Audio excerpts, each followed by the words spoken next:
নমস্কার বন্ধুরা, তোমরা সবাই কেমন আছো? আশা করছি তোমরা সবাই খুব ভালো আছো। আমরাও খুবই ভালো আছি।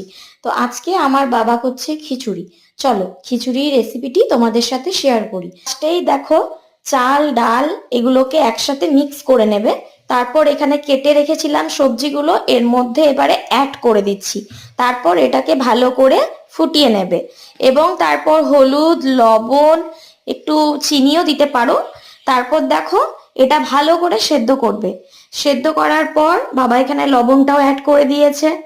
এরপর দেখো, এটাকে ভালো করে ফুটিয়ে নিতে হবে। হ্যাঁ, তো তোমরা আরো কিছু অ্যাড করতে পারো, আমাদের বাড়িতে যেভাবে করছে সেভাবে আমি দেখাচ্ছি। তারপর বাবা এদিকে তোমার বাদামটাকে একটু ভেজে নিয়েছে, বাদামটা দেবে, সয়াবিনও দিতে পারো। তারপর এদিকে পাঁচফোড়ন, শুকনো লঙ্কা, তেজপাতা দিয়ে এটা সোমবারাটা দিয়ে তোমার ঘি দিয়ে এটাকে নামিয়ে নেবে। তো আমার ভিডিওটা ভালো লাগলে লাইক, কমেন্ট অ্যান্ড সাবস্ক্রাইব